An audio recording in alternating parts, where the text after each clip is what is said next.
नमस्कार, मैं सुष्मिता मिश्रा। आप देख रहे हैं 4 PM न्यूज नेटवर्क।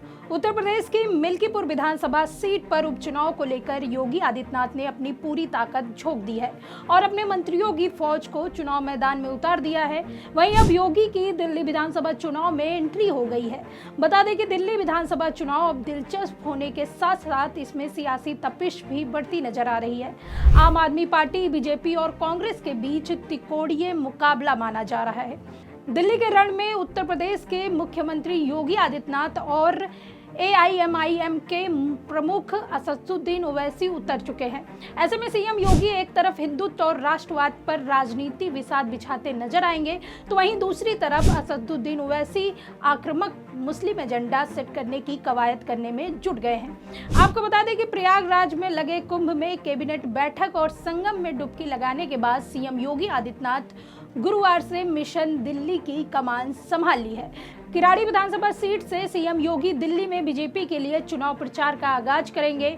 वहीं वक्फ संबंधी जेपीसी की लखनऊ में बैठक में शिरकत करने के बाद असदुद्दीन ओवैसी ओखला क्षेत्र के शाहीन बाग सीट से दिल्ली चुनाव अभियान की शुरुआत करेंगे।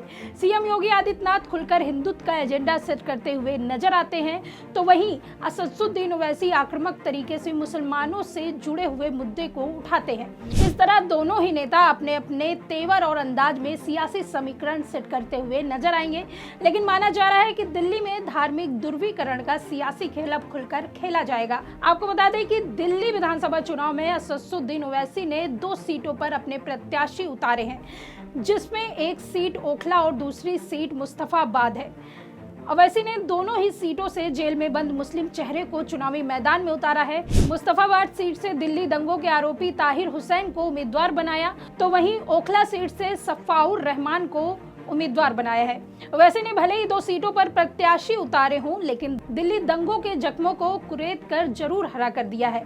ऐसे में साफ है कि ओवैसी दिल्ली में जिस तरह से दांव चले हैं और अब चुनाव प्रचार में उसी तरह का एजेंडा सेट करते हुए नजर आएंगे। आपको बता दें कि ओवैसी चुनाव में दिल्ली दंगों के मुद्दे को उठाकर बीजेपी ही नहीं बल्कि कांग्रेस, आम आदमी पार्टी को भी कटघरे में खड़े करते हुए नजर आएंगे। इस तरह ओवैसी की कोशिश मुस्लिम वोटों को अपने पक्ष में ध्रुवीकरण करने की है। सफ़ाउर रहमान के पोस्टर में उन्हें जेल की सलाखों के पीछे दिखाया गया है और CA NRC का जिक्र किया गया है। ऐसे में साफ है कि ओवैसी इस मुद्दे पर आक्रामक रुख अख्तियार करेंगे। इस बात को ओवैसी जानते हैं कि मुस्लिमों का वोट इमोशनल कार्ड खेल कर ही जीता जा सकता है। आपको बता दें, उत्तर प्रदेश के मुख्यमंत्री योगी आदित्यनाथ दिल्ली में कुल 14 जनसभाएं संबोधित करेंगे। इसके लिए गुरुवार से प्रचार अभियान का आगाज करेंगे। पहले दिन सीएम योगी की किराड़ी, जनकपुरी और करोल बाग विधानसभा क्षेत्र में जनसभा होगी। योगी पहली रैली किराड़ी क्षेत्र में करेंगे, इसके बाद करोल बाग और शाम को जनकपुरी विधानसभा क्षेत्र में संबोधित करेंगे। इसके बाद अगले 4 दिनों तक दिल्ली में बीजेपी प्रत्याशियों के पक्ष में चुनावी प्रचार करते हुए योगी आदित्यनाथ नजर आएंगे। बता दें कि सीएम योगी के चुनाव प्रचार में उतरने से पहले ही उनके खास चुनावी स्लोगन बटेंगे तो कटेंगे चर्चा में है। योगी ने यह स्लोगन बांग्लादेश के राजनीतिक हालात के प्रसंग में दिया था, लेकिन उसके बाद बीजेपी के सियासी एजेंडा का हिस्सा बन गया। हरियाणा और महाराष्ट्र में यह नारा खूब गूंजा था। दिल्ली चुनाव में योगी आदित्यनाथ का नारा बीजेपी के लिए कपिल मिश्रा के इलाके में ही नहीं बल्कि कई दूसरे इलाके में भी लगाए गए हैं। ऐसे में सीएम योगी दिल्ली के रण में उतर जाते हैं तो साफ है कि हिंदुत्व और राष्ट्रवाद के इर्द गिर्द ही एजेंडा सेट करते हुए नजर आएंगे। सीएम योगी किसी भी राज्य में भी चुनाव प्रचार के लिए सियासी पिच पर उतरते हैं तो जय श्री राम के उद्घोष के साथ शुरुआत करते हैं और हिंदुत्व के मुद्दे को धार देते हुए नजर आते हैं। वो पाकिस्तान से लेकर आतंकवाद और राम मंदिर जैसे मुद्दे के जरिए बीजेपी के पक्ष में माहौल बनाने की कवायद करते हैं। ऐसे में सभी की निगाहें इसी पर टिकी हुई हैं कि सीएम योगी दिल्ली चुनाव में किस मुद्दे पर सबसे ज्यादा आक्रामक नजर आएंगे।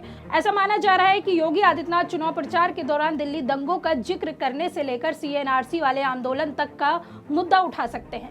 बीजेपी पहले से ही केजरीवाल को राम, रामायण और सीता के मुद्दे पर घेर रही है। केजरीवाल के रामायण के स्वर्ग मृग वाले बयान पर बीजेपी ने उन्हें घेरते हुए चुनावी हिंदू बता दिया। ऐसे में सीएम योगी भी इस मुद्दे पर केजरीवाल को कटघरे में खड़ा कर सकते हैं और यूपी के मॉडल का जिक्र सियासी एजेंडा सेट करेंगे। ऐसे में योगी की कोशिश हिंदू वोटों का ध्रुवीकरण करने की होगी। वहीं अब देखना होगा कि यूपी के बाद दिल्ली के रण में सीएम योगी क्या कमाल दिखाते हैं। यह तो आने वाला वक्त तय करेगा। इस खबर में फिलहाल इतना ही। ऐसे ही तमाम राजनीतिक खबरों के लिए बने रहिए 4PM न्यूज नेटवर्क पर। मैं सुष्मिता, नमस्कार।